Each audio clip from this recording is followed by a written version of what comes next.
Olá, meus irmãos, meus amigos, quero cumprimentá-los, dizer da alegria de estar transmitindo essas mensagens através da lição que estudamos a cada dia. A lição número 11, que fala sobre o cristão e o trabalho, e a parte de domingo, tratando sobre trabalhos ou os muitos aspectos do trabalho. Essa semana vamos tratar sobre isto, e vamos então considerar como a educação cristã pode nos ajudar a entender a função do trabalho em nossa vida. Trabalhar é uma parte boa e fundamental do ser humano. Nem todo mundo gosta de trabalho. No princípio, quando Deus criou a humanidade, Ele colocou a humanidade, ou Adão e Eva, os primeiros seres humanos, no jardim do Éden para cultivar e para guardar o jardim, para cuidar dos animais e ser então a parte protetora dos animais. Os cristãos hoje são fortemente incentivados a trabalhar. O apóstolo Paulo, ele dizia até que aquele que não trabalha, que também não coma. E o apóstolo Paulo dizia, eu não quero ser pesado a ninguém na igreja. E o apóstolo Paulo trabalhava como fazedor de tendas, porque ele não queria ser pesado para ninguém. Além de toda a pregação dele, todo o trabalho missionário, ele ainda trabalhava por fora para o sustento dele e ajudar as pessoas. Os cristãos são incentivados fortemente a trabalhar, não apenas por causa do trabalho dentro do plano da criação, mas também porque o trabalho, como em qualquer área da vida, é um local onde nós servimos a Cristo também. Temos que entender que o nosso local de trabalho é um local onde nós podemos servir a Cristo. No nível mais profundo, quando trabalhamos em qualquer serviço, trabalhamos para Cristo. Como o apóstolo Paulo disse aos Colossenses, no livro de Colossenses 3, 23 e 24, o apóstolo Paulo diz assim, tudo quanto fizerdes, fazei-o de todo o coração, como para o Senhor e não para os homens, cientes de que recebereis do Senhor a recompensa da herança. A Cristo o Senhor é que estáis servindo. Olha que expressão maravilhosa do apóstolo Paulo. Quando estivermos trabalhando, vamos pensar sempre nisso. Eu estou trabalhando para Deus. Estou servindo um ser humano, mas eu estou trabalhando para Deus. E muitas vezes nós pregamos o Evangelho através daquilo que nós fazemos. O trabalho secular, portanto, ele é muito valioso. Ele tem assim o seu peso, a sua dignidade, a sua importância. Mas como toda coisa boa, também tem que ter moderação, porque não se torna um ídolo. Muitas pessoas trabalham de forma assim incansável até 18 horas por dia. E acaba depois se estafando, não cuida da família e acaba então deixando alguma coisa de lado. Por isso, nós temos que olhar o trabalho assim de forma a achar a importância e o valor devido no trabalho. Há pessoas que o trabalho se torna um ídolo e a pessoa assim percebe o seguinte, as pessoas me reconhecem por aquilo que eu sou, por aquilo que eu conquisto. Então eu tenho que trabalhar bastante. E há pessoas que fazem do dinheiro a forma de ser valorizado. Porque a pessoa trabalhou, tem aquela valorização, todo mundo em Deus aquela pessoa, porque é uma pessoa trabalhadora, porque tem bens, e ela faz questão de mencionar. É porque eu trabalho, por isso que eu tenho o que eu tenho. Então isso se torna até uma parte de arrogância. Existe até uma estatística que diz que o trabalho é resultado, ou produz resultados para a humanidade de forma muito graciosa. Toda pessoa que trabalha bem, ele traz um benefício para a humanidade. Thomas Edison, por exemplo, o inventor da lâmpada, por exemplo, ele trabalhava quase 18 horas por dia. E ele dizia o seguinte, tudo que a humanidade precisa de pessoas que trabalhem com afinco. E ele dizia o seguinte, o gênio, ele tem 1% de inspiração e 99% de transpiração. Ou seja, para conseguir inventar alguma coisa, você tem que trabalhar muito duro, tá? O esforço desses homens do passado, que foram os inventores, os gênios, trouxeram muito benefício para a humanidade. Na área da música, por exemplo, você pegar Beethoven, Mozart, Wagner, por exemplo, passavam horas no piano ou nos seus instrumentos musicais, assim, procurando inspiração, procurando, assim, desenvolver partituras e sinfonias para ajudar a parte musical da humanidade. E foram felizes nessas tarefas, tá? Como também os grandes inventores, o Dr. Albert Sabin, por exemplo, desenvolveu a vacina contra a paralisia infantil, Jonas Salk, por exemplo, teve também contra a poliomielite, né? Ele também ajudou nessa área, e tantos outros cientistas que se dedicaram para que pudéssemos ter, então, hoje, grandes invenções da humanidade, tanto na área tecnológica como na área médica e assim por diante, tá? Então, eram pessoas que não perdiam tempo esperando por inspiração, eles iam para o trabalho. Mas temos que tomar cuidado com o excesso de trabalho. Pergunta número 1 da lição de domingo: o que nós descobrimos como o trabalho foi visto após a queda no Éden? Antes do pecado, o trabalho tinha uma conotação, ele era visto de uma forma, era cultivar e guardar o jardim, uma coisa maravilhosa. Agora, depois do pecado, como é que o trabalho foi visto? A parte de texto, Gênesis 3,19, que diz o seguinte: no suor do teu rosto comerás o teu pão, até que tornes a terra, porque dela foste formado, e porquanto és pó, e ao pó tornarás. Então, essa expressão divina foi uma expressão que as pessoas assim admitem que foi quase um castigo, né? Do suor do teu rosto comerás o teu pão. E Deus ainda disse para Adão: a terra vai produzir espinhos e abrolhos, ou seja, vai dificultar muito a sua tarefa de você ganhar o pão. Então isso norteou ou deixou para as pessoas a imagem de que o trabalho se tornou um castigo. Então, para a pergunta como o trabalho ele foi visto depois do pecado, a resposta é: depois do pecado, o trabalho passou a ser visto como um fardo, pois para conseguir o sustento, o ser humano passou a se esforçar muito mais para isso. A terra, antes do pecado, ela tinha assim a sua produção espontânea. Hoje é preciso a pessoa trabalhar muito para cultivar a terra, sem contar as ervas daninhas que acabam com muitas plantações, sem contar a parte, por exemplo, de chuva, de granizo, de geada. E as pessoas então têm um trabalho muito grande. Dentro das grandes cidades, as pessoas têm o trabalho intelectual, o trabalho de fazer obras, e isso também causa ou exige muito esforço das pessoas, tá? Tem dias que a gente acorda cheio de energia, e 24 horas parece ser insuficiente para a gente fazer tudo que a gente queria fazer. Corre para lá, corre para cá, faz uma coisa, faz outra. Então é muita coisa para fazer. Então tem pessoas que usam as 24 horas do dia. Lógico, tem que dormir de alguma forma, né? Em outros momentos, nós reduzimos o ritmo de trabalho e chegamos quase a zero. Parece que o desânimo toma conta, o cansaço toma conta. E as pessoas então percebem que tem dias que não vale nem a pena sair da cama. E há pessoas que não gostam do trabalho de forma nenhuma, nem muito nem pouco. As pessoas são daquela forma assim, assim tranquilas, tá? Desde o Éden, a aliança de Deus com o primeiro homem foi de que o trabalho estava incluído na rotina do ser humano.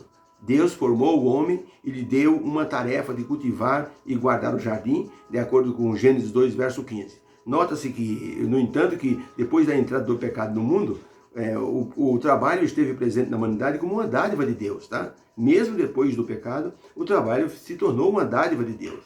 No entanto, o que seria feito com prazer, cultivar e guardar o jardim, com a presença do pecado, passou a ser feito com um pouco mais de esforço, né? E para algumas pessoas, com sofrimento, dependendo do nível assim de energia que a pessoa tem. Tem pessoas que desconsideram o trabalho. Tem gente que não trabalha de forma nenhuma, são chamados parasitas, né? E até no Nordeste tinha um irmão que contava a história que tinha um vizinho lá que era muito preguiçoso e resolveu não trabalhar mais. Disse: não trabalhe mais, quem quiser que me dê comida. E deitou lá numa rede, na varanda, e a família dando comida para ele, trazendo comida e água e tudo, levantava para ir no banheiro, voltava para a rede. E a família foi enjoando disso, disse: mas você não vai trabalhar mais não? Eu disse: de jeito nenhum. Eu não trabalho mais, quem quiser que me dê comida. E a família foi fazendo isso, fizeram isso quase 2 anos, alimentando o homem. A família disse: sabe uma coisa? Não vamos dar comida. Quem não trabalha, não precisa comer. E o homem ficou nervoso e brigou com a família disse: não vamos dar comida para você. E os vizinhos, não com pena do homem, começaram a trazer pão, começaram a trazer uma marmitex, e o homem começou a comer e gostou dessa boa vida. Até que os vizinhos também se enjoaram disso. O homem não saía para nada. O mato crescendo, a casa por pintar, as coisas caindo, e o homem deitado lá, só olhando o movimento. Aí os vizinhos disseram para a família: ei, vamos fazer o que com esse homem? A mulher disse: por mim pode enterrar do jeito que ele está.